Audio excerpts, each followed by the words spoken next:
My daughter-in-law sat in my kitchen and told me I didn't need the master bedroom in my own house anymore. She thought she was taking over. What she didn't realize, every single rule in this house still belonged to me. My husband and I built this house 30 years ago, brick by brick, in a quiet, wooded suburb just outside of Grand Rapids, Michigan. Now, my daughter-in-law, Meredith, was sitting at my kitchen table, tapping away on her expensive iPhone, mindlessly pushing aside the homemade cookies I'd put out. My son, Garrett, just stared blankly at his sneakers the second she raised her voice. "We need to talk about the layout of the house, Evelyn," she said, without even looking up at me. "That master bedroom upstairs is honestly wasted on just one person. You spend the whole day out in the garden or down here in the kitchen anyway. A smaller room on the main floor would be more than enough for you." I kept washing my coffee mug in silence. The dishwater was warm, but Meredith's words were ice cold. She and Garrett had moved in 6 months ago, supposedly to save up for a down payment on their own place, but instead of saving, she had slowly started trying to dictate the rhythm of my daily life. Garrett said absolutely nothing. He had never learned how to set boundaries, not with me, and certainly not with his wife. He'd become a passive bystander in his own life, completely frozen. "A smaller room is plenty of space for a bed and a few clothes," Meredith added, letting out a sharp little laugh as if it were just a harmless joke. It wasn't a joke. It was a calculated move to turn me into a tenant in my own home. She probably thought a 60-something widow would eventually just roll over to keep the peace. But if life had taught me anything, it was that peace never comes from losing yourself. I dried my hands thoroughly with the dish towel. I didn't yell, and I didn't cry. I turned around, looked Meredith dead in the eye, and gave her a faint smile. "I'll think about it." "Meredith," I said calmly. Garrett let out a visible sigh of relief, clearly thrilled to avoid a scene. He had no idea that my apparent compliance was nothing but an illusion. After they went up to bed that night, I sat at the kitchen table for a long time. If someone wanted to rewrite the rules in my house, they were going to have to face the music. And that music started tonight. The next morning started a lot earlier than usual.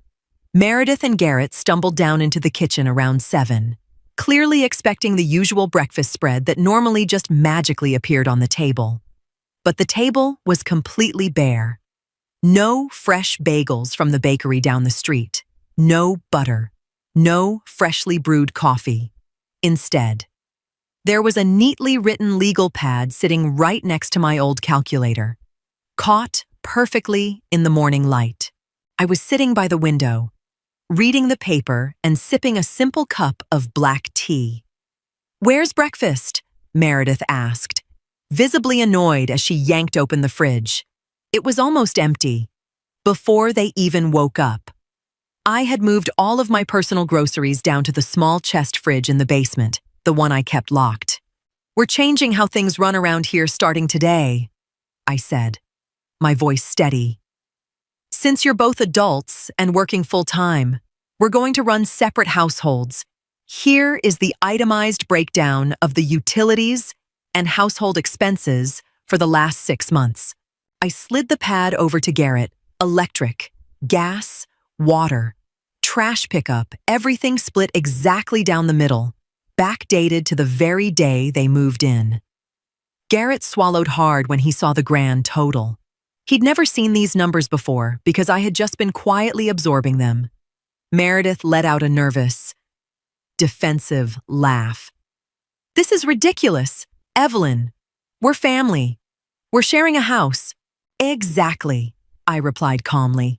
"We're sharing the house, so we share the responsibilities and the costs. Since you mentioned the master bedroom takes up too much prime real estate, your share doesn't go down. In fact, you two use the vast majority of the energy around here." Meredith's face flushed bright red.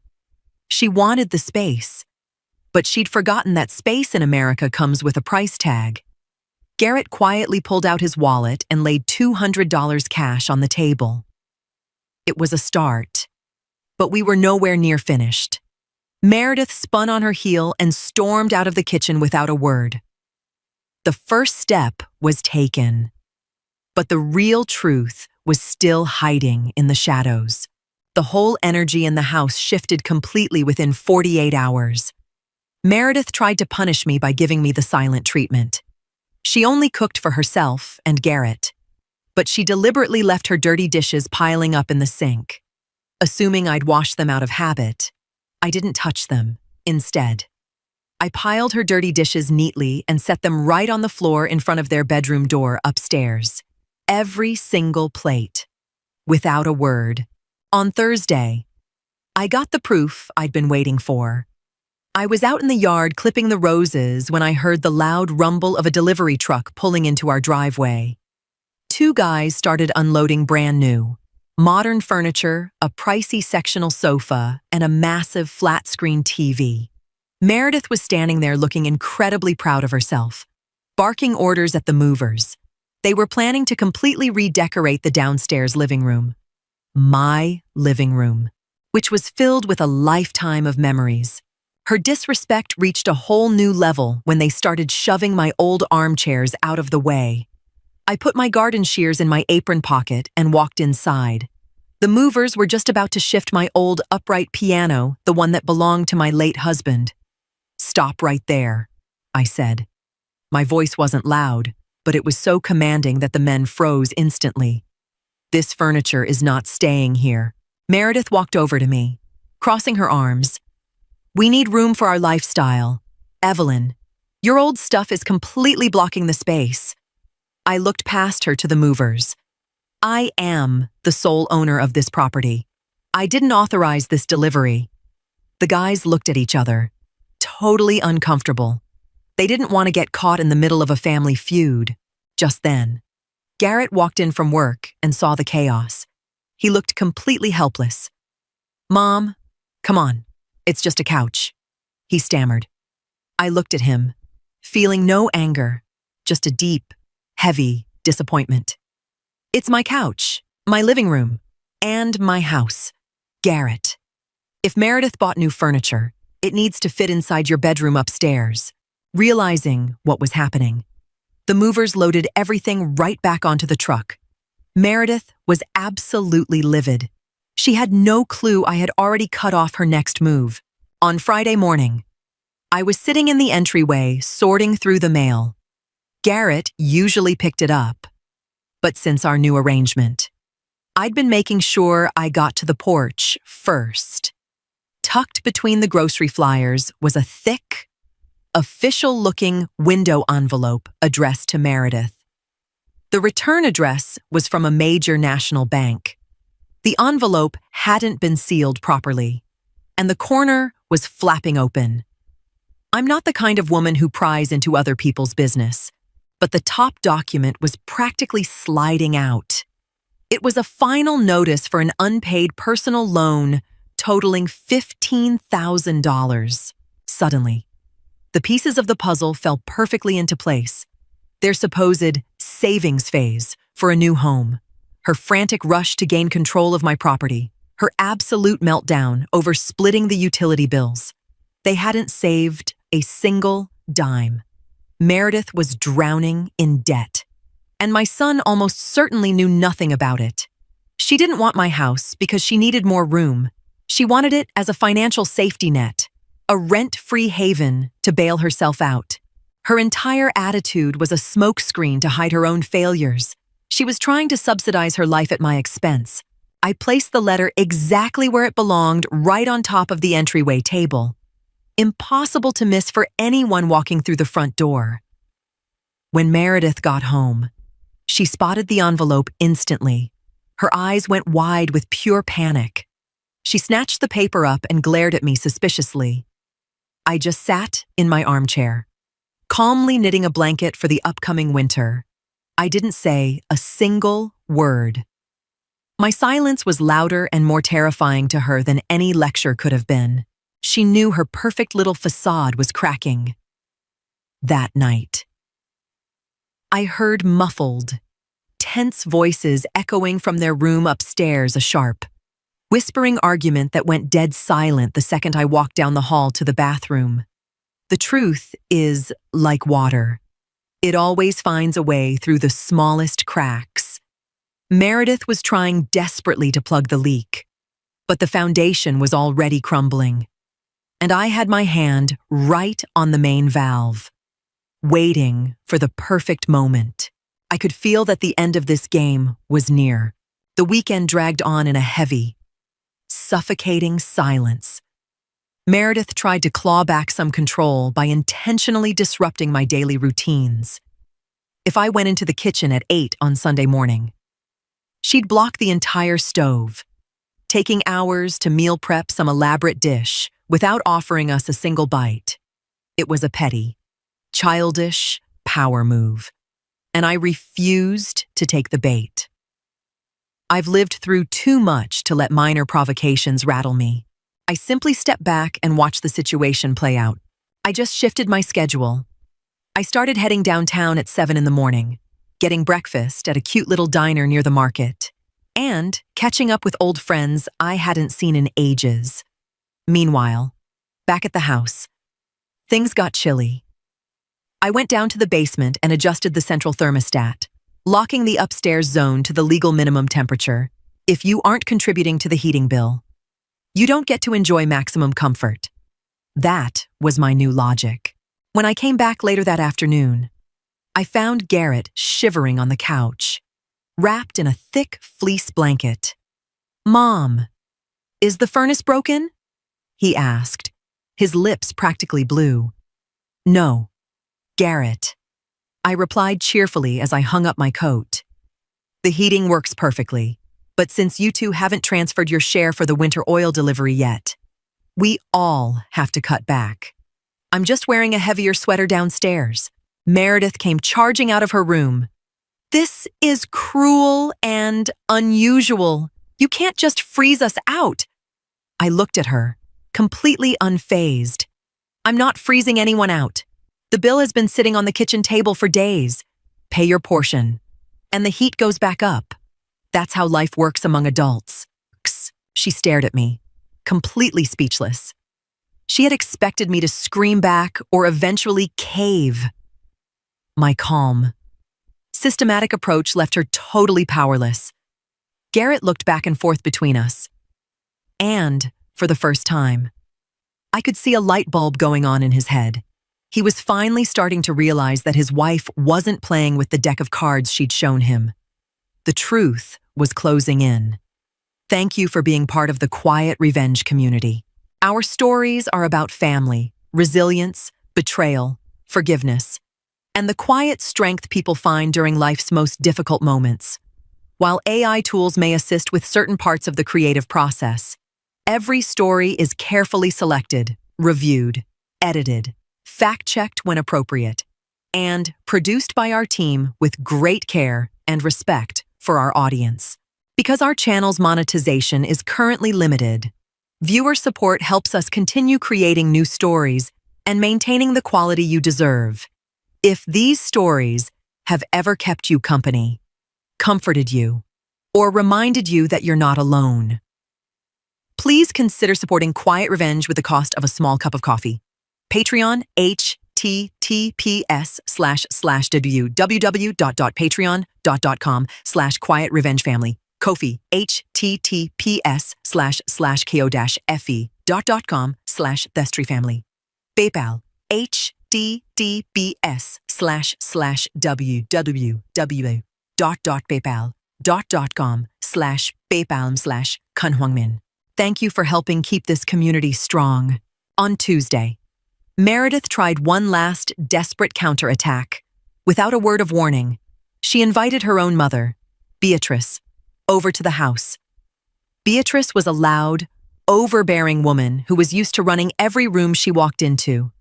She was clearly brought in as psychological reinforcement to try and intimidate me. The three of them sat in the living room, drinking coffee out of my good china, deliberately talking loudly about my supposed stubbornness in old age.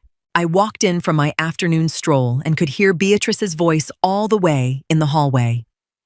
You have to step aside for the younger generation. Evelyn, you've lived your life. Right now. You're just standing in the way of your own son's future. I walked straight into the living room, took off my walking shoes, and sat down in the open armchair. I poured myself a cup of coffee and looked Beatrice dead in the eye. Beatrice, I said, my voice as calm as a still lake. I'm so glad you're taking such a deep interest in their future. I assume that means you're here to help sort out Meredith's finances. $15,000 in bank debt is a massive anchor for a young couple trying to buy a house. The coffee cup in Meredith's hand rattled violently against the saucer. Beatrice froze mid-breath. Garrett shot up out of his chair. What? What debt? I don't know anything about a loan. He stared at his wife, completely horrified. Meredith turned ghost white. She glared at me with pure, unadulterated hatred, but she couldn't say a word because the truth was out in the open. I hadn't opened her mail, but the raw facts were now sitting squarely on the table. Beatrice tried desperately to salvage the moment. That is none of your business. Oh, it completely becomes my business, I replied smoothly. When my home is being eyed as a rent-free debt relief plan. Garrett, if you don't even know what your own household finances look like, I think it's time you start asking some real questions. I stood up, took my mug, and walked back into the kitchen. The fog had finally cleared. There was absolutely no sleep to be had upstairs that night. The walls of this house are thick, but Garrett's shouting was loud enough to cut right through the ceiling. He felt completely betrayed, and he had every right to be. He had honestly believed they were sacrificing and saving together for their future, when, in reality, she was trying to use his paycheck and my generosity to scrub away her old spending habits. It was a brutal wake-up call for my son. The next morning, Garrett was sitting all by himself at the kitchen table. He looked exhausted, older, and completely broken. His cup of coffee sat there, totally untouched. When I sat down across from him, he couldn't even look me in the eye. He just stared at the pattern on the tablecloth. Why didn't you tell me? Mom? He asked quietly. Her secrets weren't mine to tell. Garrett, I answered gently, but without any enabling pity. But you could have seen it yourself if you hadn't spent the last 6 months looking the other way. You let her disrespect me in my own home just to avoid a fight. Conflict is part of life. Garrett, if you spend all your time running away from it, it will eventually run you over. He nodded slowly, letting out a heavy, ragged sigh. She took over everything, my accounts, our schedule. I really thought she had our best interests at heart. She had her own interests at heart, I said plainly. Now you have the facts. What you do next is your choice. But my house is not a bank. And it's not a bailout fund for her bad decisions. Meredith never came downstairs that morning. She stayed locked in their room. The power dynamic in the house had permanently shifted, not through screaming matches, and not through lawyers, but simply because reality had finally been dragged into the daylight. Garrett stood up, washed his own coffee cup the first time he'd done that without being asked in months, and headed out to work. It was a small step for him, but a massive leap for the dynamic of this house. The illusion was completely shattered. 2 days later, I made my next move. I drove down to the local locksmith and had the deadbolts on the front and back doors completely replaced. As the sole owner of the property, it was my absolute right. When Meredith got home from work that afternoon, she slid her key into the lock, but it wouldn't budge. She rattled the doorknob frantically and eventually started pounding her fist against the heavy oak door. She couldn't comprehend what was happening. I opened the door just a few inches, keeping the heavy security chain locked in place. "What is the meaning of this?" "Evelyn," she shrieked, completely losing her cool. "I can't get in." "Have you completely lost your mind?" "Not at all," I said pleasantly. "I'm just upgrading the security around here. Since you two haven't paid your share of the utilities or the agreed-upon household contribution for this month, your access privileges are suspended until the balance is cleared." I actually caught up with Garrett at his office this morning and gave him his new key. He paid his half in cash. Meredith's face contorted. She realized right then that Garrett was pulling away from her. He had aligned himself with me not out of blind boyhood loyalty, but out of sheer common sense. She was standing outside in the biting autumn wind, while I was standing inside where it was perfectly warm. The heat downstairs was running beautifully, filling the room with comfort. "You can't just lock me out of my own place," she hissed. "Watch me," I said softly. "Your husband has a key. You can sit in your car and wait until he gets home at 5. Or you can use this time wisely to start figuring out how to pack up your things. The deed to this house is in my name alone, and you two are just guests. And when guests treat their host poorly, it's time for them to move on.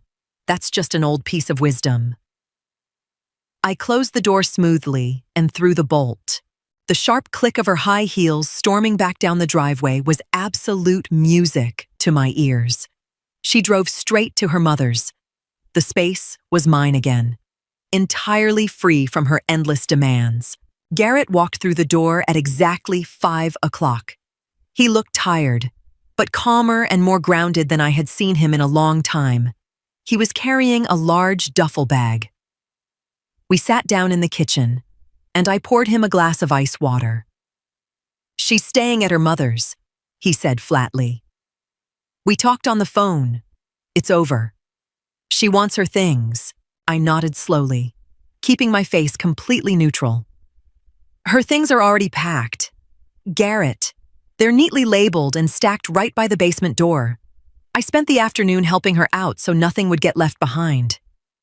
He looked at me in utter shock, and then a faint, tired smile broke across his face.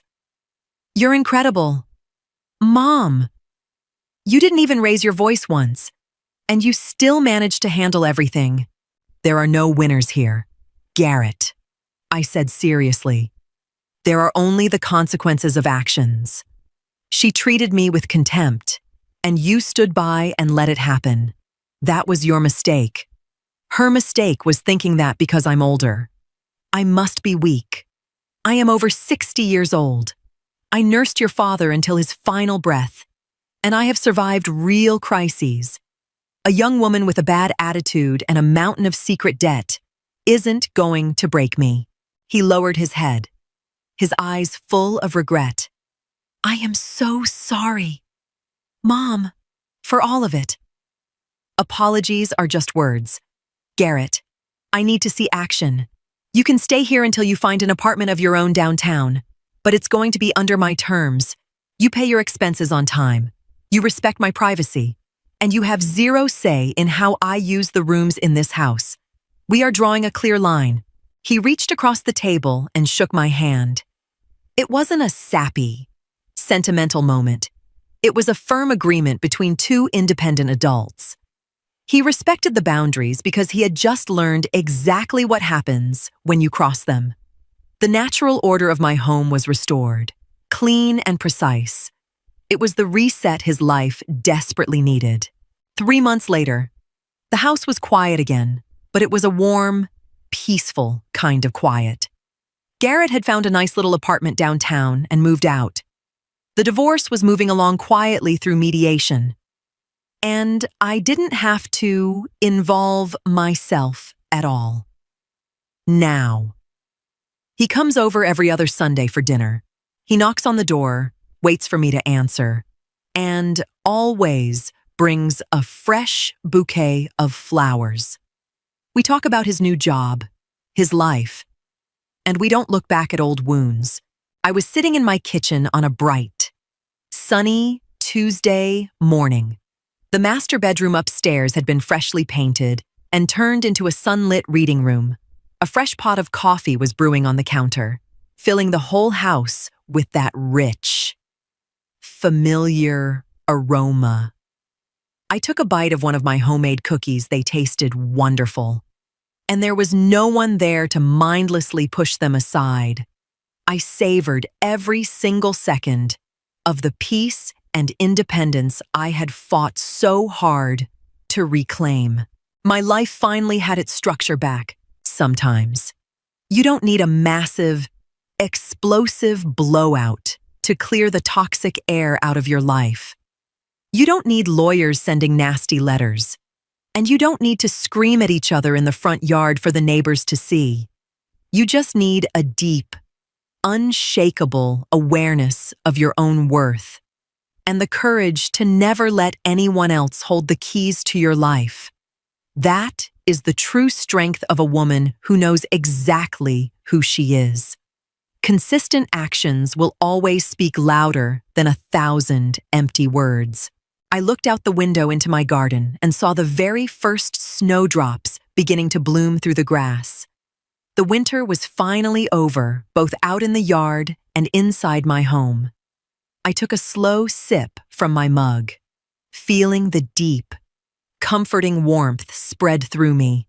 I had protected my home, not with malice or anger, but with quiet dignity and unyielding boundaries.